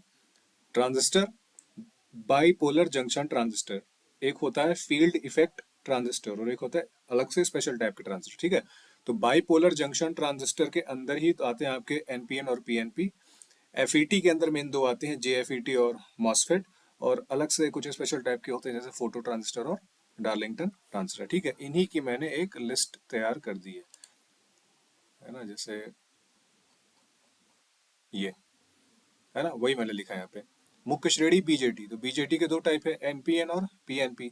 फिर आता है का एफईटी, एफईटी के दो टाइप है, जैसे आपकी जेएफईटी, जंक्शन फुल फॉर्म भी लिखा है यहाँ पे, और मॉसफेट होता है, ठीक है। फिर कुछ स्पेशल टाइप के होते हैं, वही मैंने लिखा है, ठीक है, आईजीबीटी और फोटो ट्रांजिस्टर, है ना। तो ये आपके ट्रांजिस्टर है, वहां पे जो मैंने बताया पीएनपी एनपीएन, उसके अलावा जो कुछ होते हैं ये उनकी लिस्ट। फिर ये डायोड के टाइप हैं जो अक्सर एग्जाम में आ जाता है, जैसे रेक्टिफायर डायोड, ये क्या करता है, डीसी को एसी में बदलता है। जीना डायोड, जैसे कि मैंने बताया, वोल्टेज को स्थिर रखता है। एलईडी, लाइट एमिटिंग डायोड, है ना, आपके जैसे मोबाइल के चार्जर में जो आपने देखा होगा लाल कलर की लगी रहती है ना, वो क्या है, एलईडी ही है। फिर आता है आपका वेरेक्टर डायोड, वेरेक्टर डायोड क्या होता है, वोल्टेज नियंत्रित कैपेसिटर के रूप में काम करता है। फिर फोटो डायोड, फोटो डायोड क्या करता है, प्रकाश को विद्युत धारा में बदलता है। जैसे फॉर एग्जांपल, जैसे आपके सोलर सेल जो होते हैं, सोलर सेल क्या होते हैं आपके, उसमें लाइट पड़ती है, और लाइट पड़ने के बाद उसको किस में कन्वर्ट करते हैं, करंट में या वोल्टेज में कन्वर्ट कर देते हैं, तभी तो जो आप सोलर को चार्ज करते हैं, तो उसके अलावा उसके बाद आप दूसरी डिवाइस से चला सकते हैं, ठीक है। तो फोटो डायोड भी वही है, फोटो डायोड क्या करता है, उसके ऊपर लाइट पड़ती है, उसको वो करंट में कन्वर्ट कर देता है, ठीक है। टनल डायोड, टनल डायोड जब आपको बहुत तेज स्विचिंग की जरूरत हो, है ना, जैसे ऑन ऑफ, तब टनल डायोड यूज करते हैं। फिर शॉर्ट की डायोड है, बहुत तेज स्विचिंग करता है और वोल्टेज ड्रॉप इसमें कम होता है। फिर आपका आता है गन डायोड, ये याद रखेंगे, गन डायोड, इसका यूज क्यों होता है, माइक्रोवेव तरंगे उत्पन्न करने में होता है, ठीक है। और गन डायोड में पीएन जंक्शन यूज नहीं होता, इसमें केवल एन टाइप का सेमीकंडक्टर यूज होता है। फिर आपका लेजर डायोड, लेजर डायोड एकदम संकीर्ण और शक्तिशाली जो प्रकाश पुंज, मतलब क्या बोल सकते हैं उसको, लाइट, जो आपने लेजर जैसे देखा हो, लेजर जो 10-15 रुपए की आती थी, तो वो डायोड ही है। जो आपका लेजर है वो भी एक प्रकार की डायोड भी है, ठीक है। तो बेसिक ये नाम याद रखेंगे, इस टाइप के डायोड होते हैं। और पीएन जंक्शन डायोड का डिटेल में तो मैंने आपको बता दिया, और पीएन जंक्शन डायोड से ही पीएनपी और एनपीएन टाइप के ट्रांजिस्टर बनते हैं, वो भी बता दिया, ठीक है।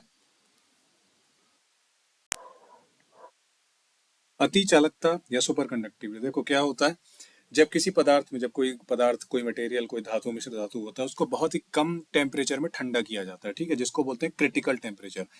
तो होता क्या है, उसमें उस पदार्थ का विद्युत प्रतिरोध यानी कि जो इलेक्ट्रिकल रेजिस्टेंस होता है वो जीरो हो जाता है, शून्य। इसी को बोलते हैं अति चालकता या सुपर कंडक्टिविटी, ठीक है। इसमें दो फैक्टर होते हैं, पहला शून्य प्रतिरोध यानी जीरो रेसिस्टेंस। सामान्य जो आपके तार होती है उसमें बिजली जब बहती है तो जो घर्षण होता है उसके कारण ऊर्जा होती है, बर्बाद होती है हीट के रूप में। लेकिन जो सुपर कंडक्टर होता है उसमें बिजली बिना किसी रुकावट के ऊर्जा की हानि के अनंत काल तक बह सकती है, ठीक है। दूसरा होता है जिसे कहते हैं मेजनर इफेक्ट यानी कि मेजनर प्रभाव। इसमें होता क्या है, एक जो सुपर कंडक्टर होता है वो अपने अंदर से मैग्नेटिक फील्ड को बाहर धकेल देता है। इसके कारण क्या होता है, जब एक चुंबक को एक अति चालक के ऊपर लाया जाता है तो वो हवा में तैरने लगता है। इसे लेविटेशन कहते हैं, ठीक है, हवा में लटकना। इसका यूज कहाँ होता है, आपने मैग्नेटिक ट्रेन देखी होगी जिसे मैगलेव ट्रेन कहते हैं, ठीक है। उसमें क्या होता है, अति चालक के ऊपर ट्रेन ऐसे दौड़ाई जाती है तो हवा में तैरती रहती है। जब हवा में तैरेगी तो घर्षण बहुत कम होगा और स्पीड उसकी बहुत ज्यादा तेज बढ़ जाएगी। दूसरे इसके प्रयोग होते हैं एमआरआई मशीन में, एक बहुत ही शक्तिशाली चुंबकीय क्षेत्र बनाने में। और इसका एक और प्रयोग होता है सुपर कंप्यूटर में। सुपर कंप्यूटर में इसका यूज क्यों होता है, बिजली बचाने में और बहुत तेज प्रोसेसिंग में, ठीक है ना। तो ये फैक्ट आप अति चालक के लिए याद रखेंगे।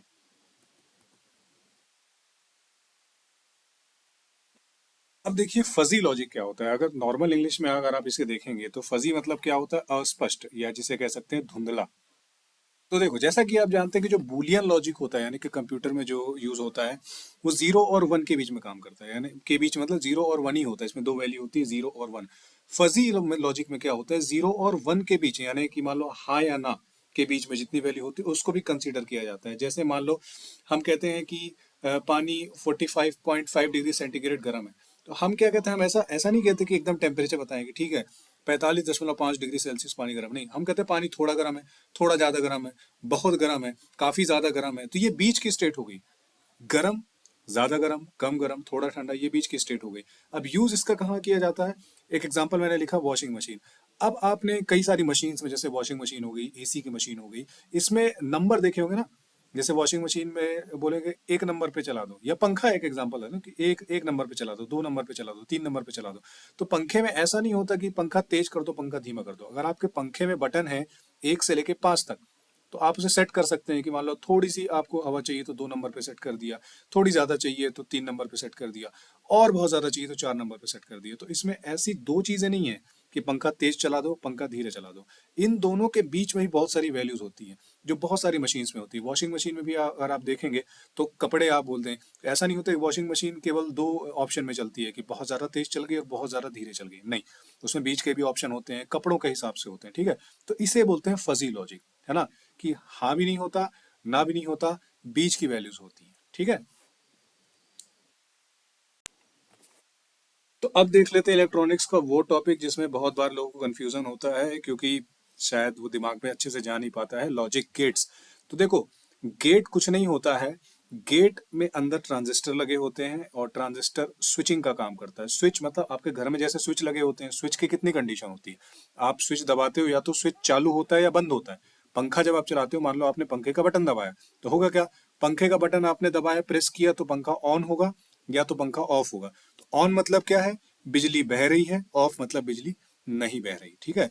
तो गेट में यही होता है, किसी भी गेट में आप दो इनपुट देखोगे, ए और बी, और एक आउटपुट देखोगे जो बाहर निकलता है, ठीक है। वहां ए डॉट भी हो सकता है, ए प्लस भी हो सकता है, आउटपुट होता है। तो होता क्या, जो टर्मिनल होते हैं ना, जो ए है और ये बी है, यहाँ हम कुछ नहीं करते हैं, सिर्फ एक इलेक्ट्रिसिटी कनेक्ट करते हैं। वो बैटरी हो सकती है, या बिजली का वायर हो सकता है, कुछ भी हो सकता है, आपको समझाने के लिए बता रहा हूँ। तो होता क्या है, हम यहाँ पे सिर्फ कंडीशन सेटिस्फाई करते हैं। जैसे 0 का मतलब होता है कि वहां पे कोई बिजली नहीं जा रही है, और 1 का मतलब 1 वोल्ट नहीं होता है। 1 का मतलब ये है कि बिजली का कनेक्शन ऑन है। 1 का सीधा मतलब है कि बिजली का कनेक्शन ऑन है। अब उसमें कुछ वोल्टेज जा रहा है, वो वोल्टेज 5 वोल्ट भी हो सकता है, वो वोल्टेज 6 वोल्ट भी हो सकता है, 10 वोल्ट भी हो सकता है। ये सिर्फ इंडिकेट कर रहा है ना, इसलिए मैंने लिखा भी हुआ है। 1 मतलब हाई, या फिर इसको ट्रू भी बोलते हैं, हिंदी में इसे सत्य भी बोलते हैं। इसका मतलब है कि बिजली कनेक्शन ऑन है, वहां से बिजली जा रही है। और 0 को वो लो बोलते हैं, या फॉल्स बोलते हैं, या हिंदी में असत्य बोलते हैं। तो 0 का मतलब ये है कि वहां बिजली नहीं जा रही। फॉर एग्जाम्पल, अगर मैं पहली कंडीशन लूं, A0 B0, मतलब यहाँ पे भी 0 और बी में यहाँ पे भी 0, मतलब दोनों कनेक्शन में बिजली जा ही नहीं रही है ना। और अगर मैं बोलूं A में 0 और B में 1, इसका मतलब A में मैं कोई बिजली नहीं भेज रहा हूं, और B में 1 मतलब बिजली भेज रहा हूँ। 1 मतलब 1 वोल्ट नहीं भेज रहा हूँ। 1 का मतलब कुछ भी हो सकता है, 5 वोल्ट, 10 वोल्ट। 1 सिर्फ एक इंडिकेशन है कि हाँ, आप इस टर्मिनल में बिजली भेज रहे हैं, ठीक है। इतनी चीजें आपको समझ में। और गेट के अंदर क्या होता है, गेट के अंदर ट्रांजिस्टर होते हैं, है ना। अब हम गेट्स का यूज क्यों करते हैं, किसी कंडीशंस को सेटिस्फाई करने के लिए। फॉर एग्जांपल, स्टार्ट करते हैं हम एंड गेट से। ऊपर मैंने गेट्स का वर्गीकरण दिखा, लॉजिक गेट्स कितने टाइप के होते हैं। तो बेसिक गेट 4 होते हैं, एंड और नॉट, और एक बफर होता है जो कम आता है। यूनिवर्सल होते हैं नैंड और नॉर, और एक्सक्लूसिव होते हैं एक्स और एक्स नॉर। कैसे इन काम करते हैं वो मैं आपको बताता हूँ। सिंपल, एग्जाम में आएगा तो आप बिल्कुल सही उत्तर लगाओगे, ठीक है, चाहे कोई भी एग्जाम हो, है ना। एंड गेट, देखो एंड मतलब क्या होता है, और हिंदी में क्या होता है, एंड मतलब और, दोनों इनपुट हाई होने चाहिए, तभी आउटपुट हाई होगा। कैसे, समझो। देखो, ट्रूथ टेबल बोलते हैं ना, कुछ नहीं, बहुत सिंपल है। देखो, ए और बी की मैंने वैल्यू लिखी है, और ए डॉट बी आप इंडिकेट करते हो, एंड गेट में ए डॉट बी आप इंडिकेट करते हो कि आउटपुट क्या होगा, ठीक है। और की बात करेंगे तो आउटपुट ए प्लस बी से हम डिनोट करते हैं। तो देखो क्या है, एंड गेट में जब ए 0 होगा और बी 0 होगा, मैंने क्या लिखा है, दोनों इनपुट हाई होने चाहिए, तब आउटपुट हाई मिलेगा। जब ए में मैंने 0 दिया, बी में मैंने 0 दिया, दोनों इनपुट इनपुट क्या है, हाई है क्या, नहीं है, लो है, तो आउटपुट क्या मिलेगा, 0। इसको नॉर्मल एग्जांपल से समझो कि आपके एटीएम का कोई पिन है, है ना। मान लो एटीएम का पिन है, मोबाइल का पासवर्ड है, तो ऐसा है ना कि आपके मोबाइल का पासवर्ड फॉर एग्जांपल अगर 4 डिजिट का हो, तो ऐसा तो नहीं हो सकता कि आप 3 डिजिट सही डालो और चौथा गलत डाल दो तो मोबाइल का पासवर्ड खुल जाए, नहीं होता ना। एटीएम से जब आप पैसा निकालने जाते हो, 4 अंकों का आपका एटीएम पिन होता है, तो ऐसा तो नहीं होता कि आपने 3 अंक सही डाले और चलो चौथा गलत डाल देता हूँ तो एटीएम आपका अनलॉक हो जाएगा, पैसे निकल जाएंगे, नहीं ना। क्या होता है, एटीएम से पैसा निकालते समय चारों डिजिट आपको सही डालने पड़ेंगे। मोबाइल का पासवर्ड खोलने के लिए चाहे जितने भी डिजिट का हो, सारे अंक सही होने चाहिए। सेम होता है एंड गेट में। एंड गेट में अगर आपको आउटपुट चाहिए, आउटपुट वन, वन मतलब हाई वोल्टेज चाहिए अगर आपको आउटपुट में, तो सारी वैल्यू हाई होनी चाहिए, यानी ए भी हाई होना चाहिए और बी भी हाई होना चाहिए। तो सिर्फ आप एक याद रखो, ए जब वन है और बी जब वन है तभी आपको वन मिलेगा। बाकी देखो सब जगह जीरो मिला यहाँ पे, है ना। दोनों में से कोई भी एक जीरो हो, यानी कि अगर आपका पासवर्ड गलत हो, दोनों ही गलत है, या एक पासवर्ड गलत है दूसरा पासवर्ड गलत है, तब भी आपको आउटपुट कितना मिलेगा, जीरो मिलेगा, है ना। दोनों पासवर्ड सही होने चाहिए, यानी यहाँ भी वन, ए में भी वन और बी में भी वन होने चाहिए। ए में भी हाई वोल्टेज होना चाहिए, बी में भी हाई वोल्टेज होना चाहिए, तभी आपको आउटपुट में हाई वोल्टेज मिलेगा, है ना।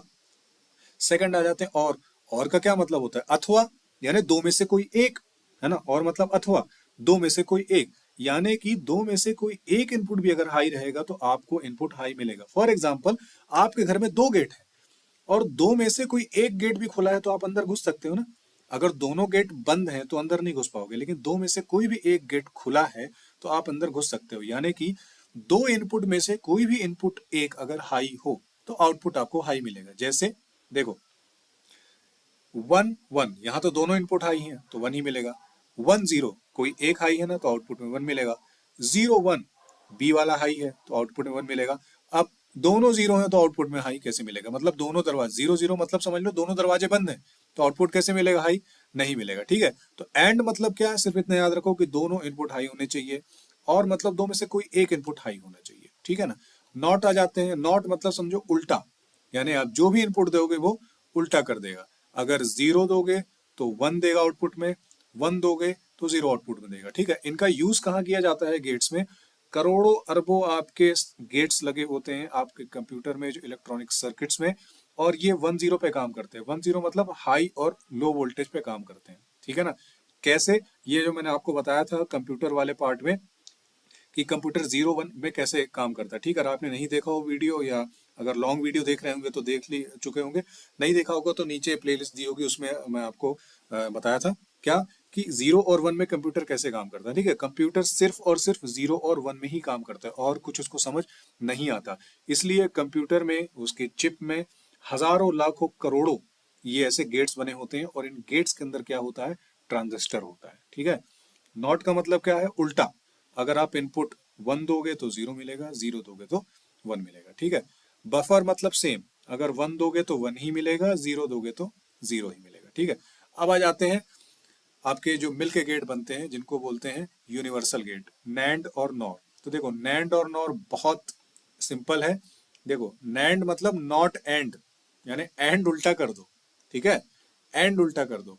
और नॉर मतलब नॉट और, यानी और को उल्टा कर दो। कैसे, सिंपल देखो, ये इस पूरी चकल्लस में तो पढ़ो, लॉजिक समझ में आ जाएगा ना तो बहुत इजी हो जाएगा।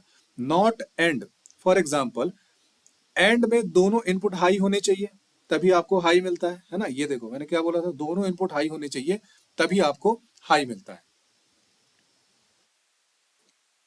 ठीक है, यहाँ पे मैंने आउटपुट सही किया है, ये गलत लिखा था तो मैंने इसको सही कर लिया। देखो, कुल मिला के वही है, नैंड मतलब नॉट एंड, यानी एंड का उल्टा। अगर आपको एंड आता है तो नैंड आपको सही आएगा। जैसे एक सिंपल एग्जांपल लूंगा, ठीक है।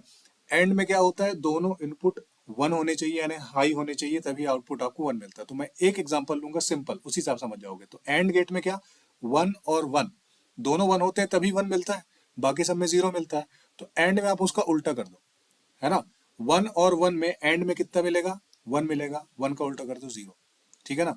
दो में से कोई भी एक अगर जीरो होगा तो एंड में क्या मिलता है, जीरो, उसका उल्टा कर दो, नैंड मिल जाएगा। जैसे वन और जीरो, वन और जीरो में एंड में कितना मिलना चाहिए, जीरो मिलना चाहिए, इसका उल्टा कर दो वन, ठीक है। तो कुल मिला के एंड गेट में जो आउटपुट मिलता है उसका उल्टा कर दो तो आपको नैंड गेट मिल जाएगा। ठीक है, सेम नॉर गेट, नॉट और, यानी कि अगर आपको और गेट याद है, और गेट समझ में आता है, तो नॉर गेट आप बना लोगे। और गेट में मैंने आपको क्या बताया था कि दो में से कोई भी अगर एक इनपुट आपका हाई है तो आउटपुट में आपको हाई मिलेगा, यानी दो दरवाजे में से कोई भी एक दरवाजा अगर खुला हो तो आप घर के अंदर घुस सकते हैं। एक एग्जांपल जैसे 1 और 0, दोनों में से एक हाई है, 1 है तो 1 मिलेगा, या फिर 0 1 हो तो 1 मिल जाएगा, या दोनों ही 1 हो तो 1 मिल जाएगा। लेकिन दोनों ही 0 हो, मतलब दोनों ही गेट बंद हो, तो आपको 0 ही मिलेगा। उल्टा करना है नॉर गेट में। जैसे और गेट में क्या मिलता है, 1, ये एग्जांपल लेता हूँ, ये वाला एग्जांपल लेता हूँ, ठीक है। और गेट में 1 और 0, यानी कोई भी एक 1 है तो आउटपुट क्या मिलेगा, 1।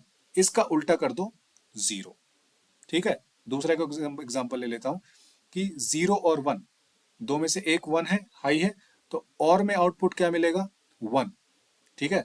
इसका उल्टा कर दो 0, तो ये आपका क्या बन जाएगा, नॉर। तो कुल मिला के नॉर गेट मतलब नॉट और, यानी और गेट का आउटपुट निकाल लो और उसका उल्टा कर दो तो आपका क्या बन जाएगा, नॉर गेट बन जाएगा, ठीक है ना। अब एक्सक्लूसिव गेट, एक्स और एक्स नॉर, तो इनको तो डायरेक्ट आप रट लो, याद कर लो, क्योंकि एग्जाम में क्या आएगा, एग्जाम में आपसे आउटपुट ही पूछ सकता है ना। डायरेक्ट आउटपुट पूछेगा कि दोनों, देखो हिंदी में पूछ लेगा दोनों सत्य हो तो क्या होगा, दोनों असत्य हो तो क्या होगा, है ना। सत्य और असत्य मैंने बता चुका हूं कि सत्य मतलब हाई यानी कि ट्रू, और असत्य मतलब लो, है ना। यहाँ पे हम वोल्टेज की बात कर रहे हैं, बिजली की बात कर रहे हैं। तो एक्स और एक्स नॉर, इसमें सिर्फ सेंटेंस याद रख लो, मेरी आवाज याद रख लो, ठीक है, एग्जाम में, कि एक्स और जो है वो 1 तभी देगा जब दोनों इनपुट अलग हों, और एक्स नॉर ये 1 यानी हाई तभी देगा जब दोनों इनपुट एक जैसे हों। ट्रूथ टेबल देख लो, इसको ट्रूथ टेबल बोलते हैं, ठीक है। देखो क्या लिखा है यहाँ पे, ये 1 तभी देगा जब दोनों इनपुट अलग हों। देखो जब दोनों इनपुट अलग हो तभी 1 देगा। 0 0, एक ही है दोनों इनपुट, 0। 1 1, दोनों इनपुट एक ही है, 0। 0 1 अलग है तो 1 मिला, 1 0 अलग है तो 1 मिला, ठीक है। एक्स नॉर ये 1 कब देगा, जब दोनों इनपुट एक जैसे हों, है ना, तभी 1 देगा। जैसे 0 0 1, अब 0 0 ये मत सोचना यहाँ पे जुड़ रहे हैं, नहीं, जोड़ नहीं रहे हम लोग यहाँ पे 0 0 को, ठीक है। जीरो कोई यहाँ क्या बोलते हैं, मैथमेटिक्स का जीरो नहीं है। जीरो यहाँ पे सिर्फ इंडिकेट कर रहा है, जीरो वोल्टेज को इंडिकेट कर रहा है ना। वोल्टेज मतलब नहीं है, बी में भी वोल्टेज मतलब नहीं है, तो ये यहाँ ये भी मत सोचना कि वोल्टेज नहीं है तो आउटपुट में 1 वोल्टेज कैसे मिल गया, वो कहीं और से वोल्टेज ले आएंगे, है ना। लेकिन यहाँ पे सिर्फ हम कंडीशन को सेटिस्फाई कर रहे हैं, है ना। यहाँ पे हम सिर्फ कंडीशन को सेटिस्फाई कर रहे हैं, ठीक है। बहुत डीप में नहीं है, क्योंकि डीप लेक्चर नहीं है प्योर इलेक्ट्रॉनिक्स का। आप सिर्फ एग्जाम में कैसे सही मार्क करना है, बाकी पिछला लॉजिक तो मैंने आपको बता दिया। कुल मिला के एक्स नॉर में सिर्फ ये याद रखना है कि ये 1 तभी देगा जब दोनों इनपुट एक जैसे हों। तो 0 0 एक जैसे हैं, 1 मिल गया।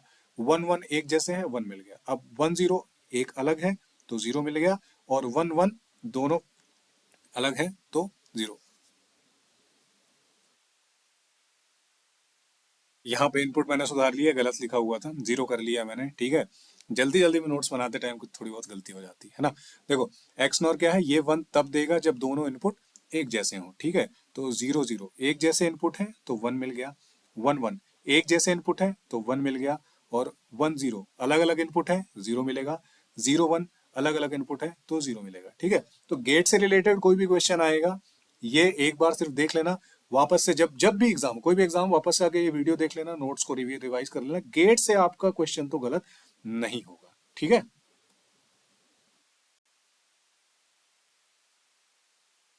विश्व में इलेक्ट्रॉनिक्स का विकास कैसे हुआ, उसके बाद भारत में किस तरह हुआ, उसके बाद कुछ कंपनियां देखेंगे जो फेमस है भारत की। 1893 में निकोला टेस्ला के द्वारा रेडियो संचार का डेमोन्स्ट्रेशन किया गया। 1895 में एक्सरे का आविष्कार किया किसने, विल्हेम रॉन्टजेन ने, जो कि जर्मनी के थे। 1897 में इलेक्ट्रॉन की खोज हुई, जे थॉमसन ने इलेक्ट्रॉन की खोज की। 1904 में डायोड वैक्यूम ट्यूब का आविष्कार किया जॉन फ्लेमिंग ने। 1906 में ट्रायोड का आविष्कार किया लीडी फॉरेस्ट ने। 1907 में एम्पलीफायर का पेटेंट कराया लीडी फॉरेस्ट ने, ठीक है। तो ट्रायोड और एम्पलीफायर दोनों लीडी फॉरेस्ट ने बनाए।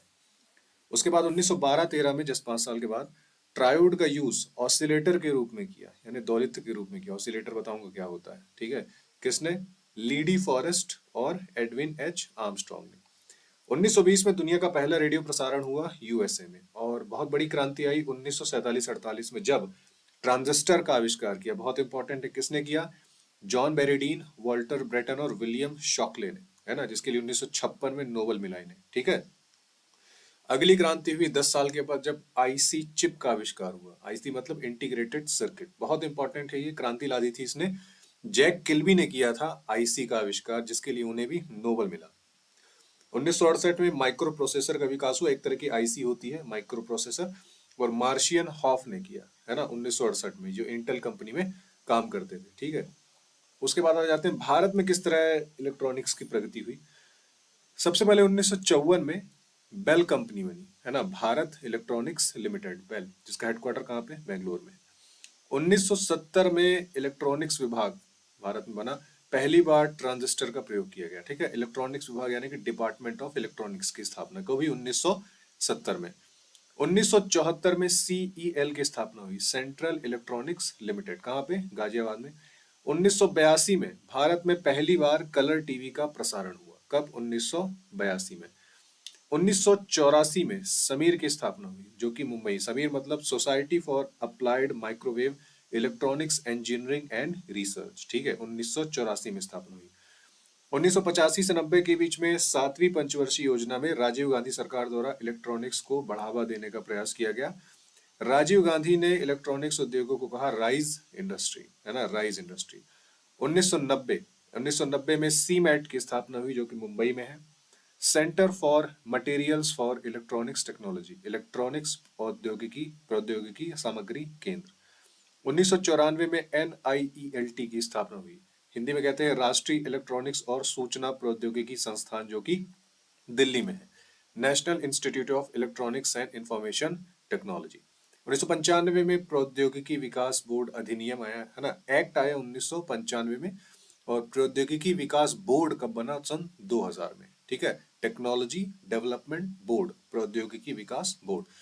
और 2012 में भारत की पहली इलेक्ट्रॉनिक नीति आई, कब आई, 2012 में। और ये भारत का पहला जो इलेक्ट्रॉनिक तीर्थ कॉरिडोर कहाँ पे बन रहा है, ये उत्तराखंड में बन रहा है, ठीक है। अब और इलेक्ट्रॉनिक संस्थान देख लेते हैं।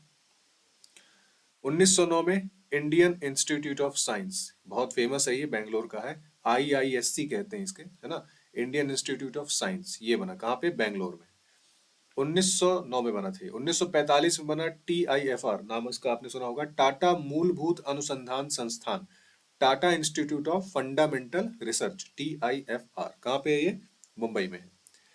1947 में एनपीएल, नेशनल फिजिकल लेबोरेटरी, राष्ट्रीय भौतिक प्रयोगशाला, कहाँ पे है ये, नई दिल्ली में। 1950 में सीजीसीआरआई, हिंदी में आपने नाम सुना होगा, केंद्रीय कांच और सिरेमिक अनुसंधान संस्थान, कहाँ पे, कलकत्ता में है, केंद्रीय कांच और सिरेमिक अनुसंधान संस्थान, central glass and ceramic research institute, है ना, कलकत्ता में। 1954 में बार की स्थापना हुई, बार का आपको पता है, मुंबई में, भाभा एटॉमिक रिसर्च सेंटर। 1975 में national institute of inter disciplinary science and technology, इस संस्थान की स्थापना हुई, जो कि तिरुवनंतपुरम में है। और 1953 में स्थापना हुई केंद्रीय इलेक्ट्रॉनिक्स इंजीनियरिंग अनुसंधान संस्थान, कहाँ पे ये, पिलानी, राजस्थान में, ठीक है। तो इनमें से इंपॉर्टेंट बार्क इंपॉर्टेंट है, और एक कांच वाला इंपॉर्टेंट है, टीआईएफआर इंपॉर्टेंट है, आईआईएससी इंपॉर्टेंट है ना। और यहाँ पे आप देखेंगे तो इसमें बेल इंपॉर्टेंट है यहाँ पे, और इलेक्ट्रॉनिक्स विभाग इंपॉर्टेंट है, समीर इंपॉर्टेंट है ना। तो ये इलेक्ट्रॉनिक्स की प्रगति और कुछ इलेक्ट्रॉनिक्स आपके संस्थान थे।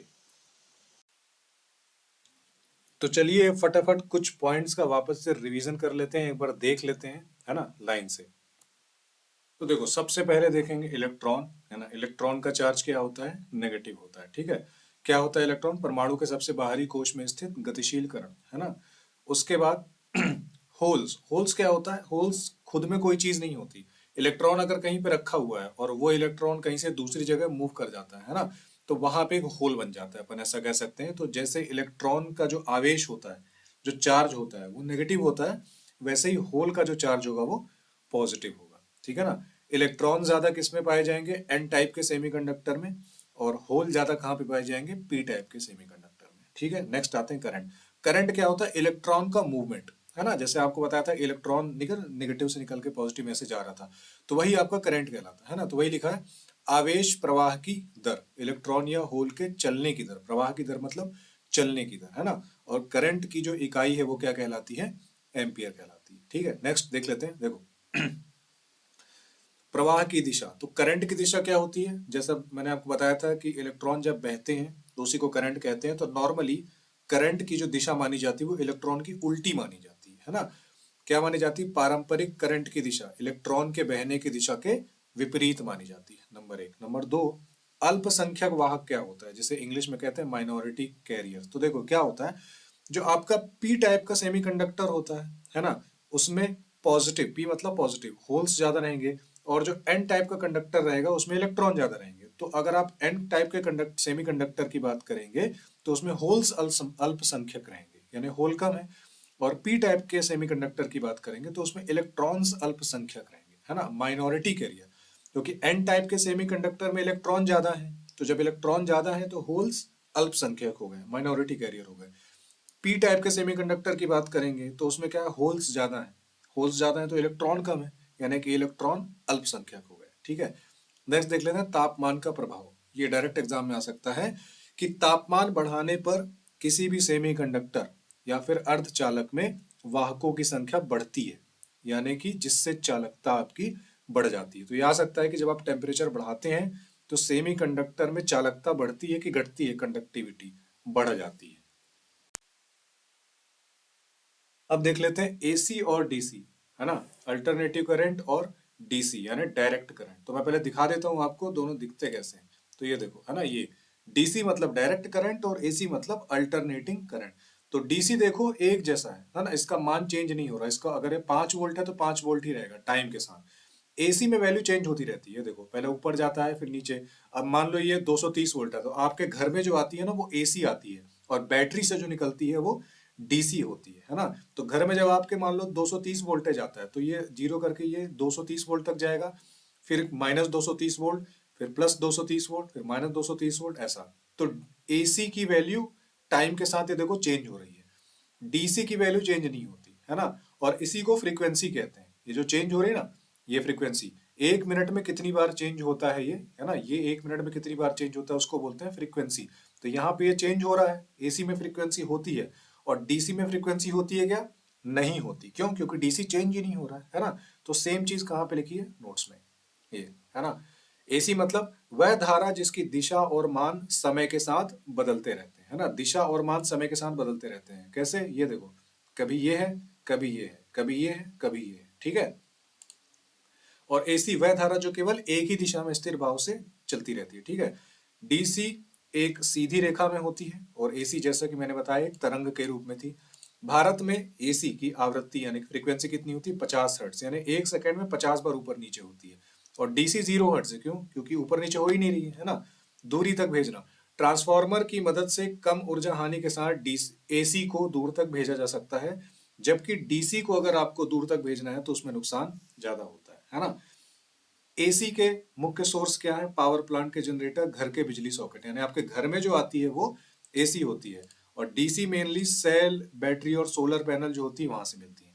एसी आपके घर के जो पंखे, कूलर, एसी, ये जो बड़े बड़े जो घरेलू बिजली के उपकरण है ना, वो एसी से चलते हैं। और आपका जो मोबाइल फोन जो चार्ज होता है, जो आपका लैपटॉप चल रहा है ना, टॉर्च, जो आपकी इलेक्ट्रिकल वाहन जो चल रहे हैं उसमें किसका यूज होता है, डीसी का यूज होता है ना। तो ये डिफरेंस है किसमें, एसी में और डीसी में।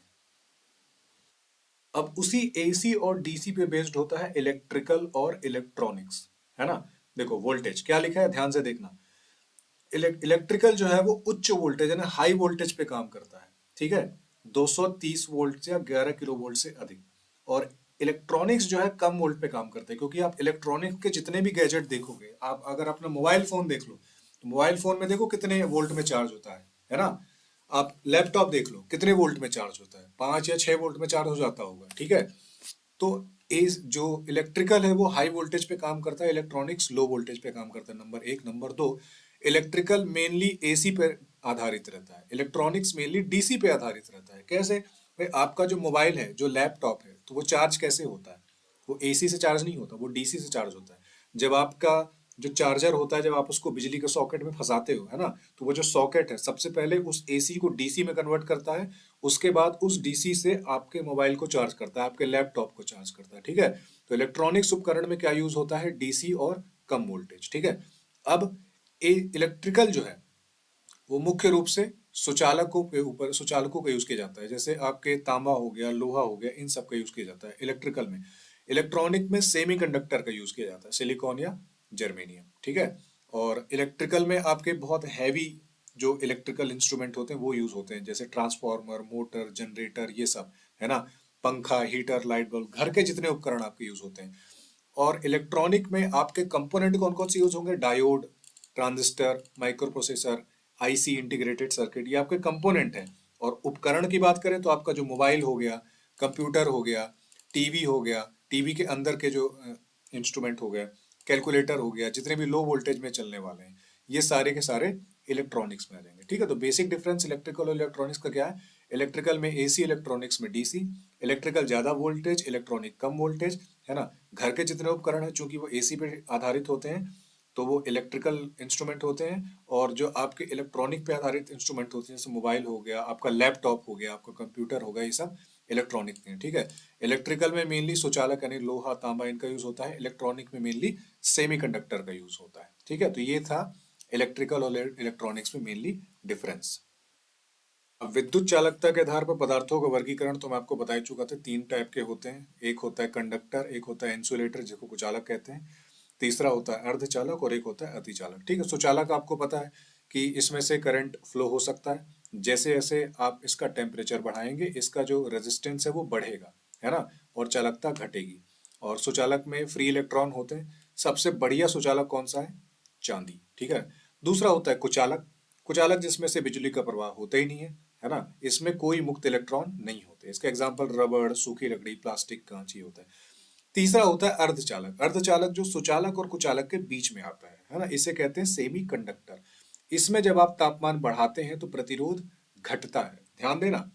सुचालक यानी कंडक्टर में जैसे जैसे लोहा हो गया, लोहे में आप जैसे जैसे टेम्परेचर बढ़ाएंगे उसका प्रतिरोध बढ़ेगा, यानी करंट बहने की कैपेसिटी घटेगी, है ना। जितना प्रतिरोध बढ़ेगा करंट कम बहेगा। लेकिन अर्धचालक में उल्टा होता है। अर्धचालक यानी कि सेमीकंडक्टर में जैसे जैसे आप टेम्परेचर को बढ़ाते हैं वैसे वैसे करंट ज्यादा फ्लो होता है। क्यों? क्योंकि प्रतिरोध घटता है, ठीक है। अर्धचालक में डोपिंग मैंने आप बता चुका हूं कि डोपिंग यानी अशुद्धि मिलाना, है ना। और कौन कौन से अर्धचालक होते हैं, मेनली सिलिकॉन और जर्मेनियम। और एक होता है अतिचालक। अतिचालक क्या होता है, जब पदार्थ को उसके क्रिटिकल टेम्परेचर पे ठंडा किया जाता है ना। कोई एक पदार्थ है उस पे उसको क्रिटिकल टेम्परेचर पे ठंडा किया जाएगा तो क्या होता है, उसका प्रतिरोध शून्य हो जाता है, रेजिस्टेंस उसका शून्य हो जाता है। और जब प्रतिरोध शून्य हो जाएगा तो करंट एकदम फ्री फ्लो से बहेगा, बिना किसी प्रतिरोध के करंट उसमें से बहेगा। और तभी उसमें मेजनर प्रभाव भी होगा। मेजनर प्रभाव क्या होगा कि वो पदार्थ अपने अंदर से चुंबकीय क्षेत्र को बाहर फेंकेगा। उसमें क्या होगा कि उसने अपने अंदर से, जब कोई अतिचालक है, सुपर कंडक्टर है, उसने अपने अंदर से चुंबकीय क्षेत्र को अगर बाहर फेंक दिया, ठीक है, बाहर फेंक दिया, तो क्या होगा, अगर उसके ऊपर आप किसी मैग्नेट को रखेंगे तो वो ऊपर उठ जाएगा, है ना। तो आपकी जो मैग्नेट ट्रेन्स होती हैं, है ना, मैग्नेटिक जो ट्रेन्स होती है उसमें इसका यूज किया जाता है। एमआरआई मशीन्स होती है उसमें यूज किया जाता है, और सुपर कंप्यूटर्स जो होते हैं उसमें यूज किया जाता है, ठीक है। अब मैंने आपको ये बैंड बताए थे, ऊर्जा बैंड, है ना, वैलेंस बैंड, कंडक्शन बैंड और फॉरबिडन गैप मैंने आपको बताया था, ठीक है ना। सबसे अंदर जो होता है वो वैलेंस बैंड होता है, ठीक है, ये भरा होता है, 8 8 का पेयर बनाता है, बताया था ना। और यहाँ पे जो इलेक्ट्रॉन रहते हैं वो बंधे रहते हैं, है ना, मतलब बिजली फ्लो नहीं होने देते। दूसरा मैंने बताया था जो गोला बना हुआ था उसके जस्ट ऊपर कंडक्शन बैंड होता है, ठीक है। कंडक्शन बैंड में जब आप वैलेंस बैंड के इलेक्ट्रॉन को ऊर्जा देते हो तो कहाँ पहुंच जाते हैं, कंडक्शन बैंड में पहुंच जाते हैं। और जब कोई इलेक्ट्रॉन कंडक्शन बैंड में पहुंचता है तभी इलेक्ट्रिसिटी फ्लो होती है ना। और वैलेंस बैंड और कंडक्शन बैंड, इन दोनों के बीच का जो गैप कहलाता है उसी को कहते हैं फॉरबिडन गैप, है ना। उसके बाद वही है, चालक, कुचालक और अर्धचालक में बैंड गैप कितना होता है वो मैंने आपको जो इमेज से बताया था, है ना। तो होता क्या है, सबसे पहले हम देखेंगे कंडक्टर में। कंडक्टर यानी कि जिसमें से बिजली का फ्लो होता है। तो कंडक्टर में आपके जो दोनों गैप है, उनमें दोनों जो बैंड है उनके बीच में कोई गैप नहीं होता, दोनों ओवरलैप करते हैं। इसीलिए इलेक्ट्रॉन आसानी से आपके वैलेंस बैंड से कंडक्शन बैंड में चला जाता है। और जब इलेक्ट्रॉन वैलेंस बैंड से कंडक्शन बैंड में चला जाता है तो इलेक्ट्रिसिटी जो होती है वो फ्लो होने लगती है। दूसरा होता है आपका इंसुलेटर। इंसुलेटर में इन दोनों बैंड के बीच में बहुत ज्यादा गैप होता है, जैसा कि मैंने इमेज में आपको दिखाया था। तो जब बहुत ज्यादा गैप होता है तो इलेक्ट्रॉन जो है वो वैलेंस बैंड से कंडक्शन बैंड में जा ही नहीं पाता। तो जब जा ही नहीं पाता तो उसमें क्या होता है, इलेक्ट्रिसिटी का फ्लो हो ही नहीं पाता, तो वही है, धारा आपकी नहीं बह पाती। और तीसरा होता है सेमीकंडक्टर। सेमीकंडक्टर में जो ये दोनों बैंड होते हैं उनके बीच का गैप ना तो बहुत ज्यादा होता है और ना ही बहुत कम होता है ना। 1 इलेक्ट्रॉन वोल्ट के लगभग होता है। तो सामान्य ताप पर, ताप बढ़ने पर, जैसे जैसे आप टेम्परेचर बढ़ाते हैं तो जो इलेक्ट्रॉन है वो जंप करने लगते हैं, है ना। और यहाँ पे आप इलेक्ट्रिसिटी फ्लो को कंट्रोल कर सकते हैं, कैसे, डोपिंग वगैरह करके, है ना। तो वही है तापमान का प्रभाव। जैसे जैसे आप सेमीकंडक्टर में तापमान बढ़ाते हैं वैसे वैसे इलेक्ट्रॉन जो है वो वैलेंस बैंड से कंडक्शन बैंड में कूदने लगते हैं, जिससे कि उनकी चालकता बढ़ जाती है। नंबर एक। नंबर दो, इलेक्ट्रॉन वोल्ट। ये क्या है, जो आपका बैंड गैप है, वैलेंस बैंड और जो आपका कंडक्शन बैंड है, दोनों के बीच का जो गैप है उसको नापने की इकाई है ईवी, इलेक्ट्रॉन वोल्ट। उसके बाद है परम शून्य ताप। परम शून्य ताप क्या है, इस ताप पर अर्धचालक एक पूर्ण कुचालक की तरह व्यवहार करता है, क्योंकि किसी भी इलेक्ट्रॉन के पास बैंड गैप को पार करने की ऊर्जा नहीं होती, है ना। ये एक फैक्ट है, इसको आप अलग से याद रख लीजिएगा, एग्जाम में पूछा जा सकता है। डोपिंग मैंने आपको बताया था, किसी जो शुद्ध अर्धचालक है उसमें अपन इम्प्योरिटी मिलाते हैं, है ना, उसको डोपिंग कहते हैं। क्यों मिलाते हैं इम्प्योरिटी, उसकी कंडक्टिविटी बढ़ाने के लिए, ठीक है। कितनी मिलाते हैं अपन, 10 लाख परमाणुओं में एक परमाणु मिलाते हैं, ठीक है, 10 लाख परमाणुओं में एक परमाणु मिलाते हैं, ठीक है।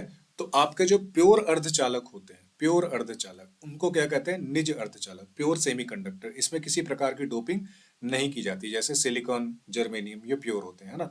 और जैसे ही उनमें आप अशुद्धि मिला देते हैं तो वो क्या कहलाने लग जाते हैं, एक्सट्रिंसिक, यानी बाह्य अर्धचालक, है ना, जिनमें डोपिंग कर दी जाती है, जिनमें मिला दिया जाता है। और यही दो टाइप के होते हैं, एक एन टाइप के सेमीकंडक्टर और पी टाइप के सेमीकंडक्टर, ठीक है।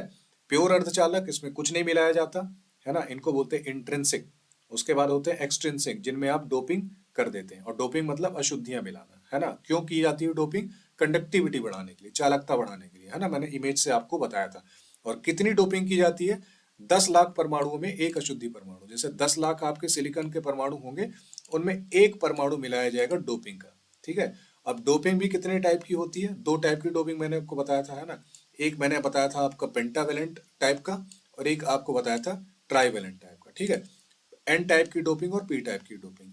पेंटावेलेंट में आप एक पंच संयोजी, है ना, जिसमें सबसे बाहर 5 इलेक्ट्रॉन होते हैं, वो मिलाते हैं। और पॉजिटिव टाइप पी में आप क्या मिलाते हैं, सबसे बाहर 3 इलेक्ट्रॉन, वो मिलाते हैं, है ना, जो सिलिकॉन और जर्मेनियम के इलेक्ट्रॉनों के साथ बॉन्ड बनाते हैं, है ना। एन टाइप यानी पेंटावेलेंट के एग्जांपल फास्फोरस, आर्सेनिक और एंटीमनी। और पी टाइप के एग्जांपल बोरान, एल्यूमिनियम और गैलियम, ठीक है। एन टाइप वाले में क्या होता है, एक इलेक्ट्रॉन फ्री बच गया था, मैंने बताया था ना। एन टाइप में 5 में से 4 इलेक्ट्रॉन तो सिलिकॉन या जर्मेनियम के साथ बॉन्ड बना लेते हैं, एक इलेक्ट्रॉन फ्री हो जाता है। यही इलेक्ट्रॉन जो होता है ये इलेक्ट्रिसिटी फ्लो के काम आता है। पी टाइप में क्या होता है, पी टाइप में जो 3 इलेक्ट्रॉन है, 3 इलेक्ट्रॉन बॉन्ड बना लेते हैं, और एक जगह इलेक्ट्रॉन की जगह होल आपका आ जाता है ना। बैक करके देखना जहां पे मैंने पी टाइप और एन टाइप इमेज से बताया था, है ना, वापस से वहां आपका रिवीजन हो जाएगा, ठीक है। अब इसमें इतनी है ना, एन टाइप और पी टाइप, है ना, इतने इतने में काम हो जाएगा। और वापस से बैक करके आप जो मैंने इमेज आपको बताई थी ना, उसको रिवाइज कर लेना, उसके बाद टेबल पढ़ लेना। ये शुरू के 3 पॉइंट ही आपके काम के हैं इसमें, ठीक है ना। क्योंकि एन टाइप जब आप मिलाएंगे तो उसमें ज्यादा क्या होते हैं, इलेक्ट्रॉन, और कम क्या होंगे, होल्स। माइनॉरिटी मतलब कम होना। तो जहां एन टाइप की आप बात करेंगे तो एन टाइप में ज्यादा क्या होंगे, इलेक्ट्रॉन, तो कम क्या होंगे, होल्स। सेम टू सेम जब आप पी टाइप की बात करेंगे तो पी टाइप में ज्यादा क्या होंगे, होल, और कम क्या होंगे, इलेक्ट्रॉन, है ना। और एन टाइप में एक अतिरिक्त मुक्त इलेक्ट्रॉन बचता है। कैसे बचता है, बताया था ना कि 5 में से 4 इलेक्ट्रॉन तो बॉन्ड बना लेता है, एक इलेक्ट्रॉन एक्स्ट्रा बचता है।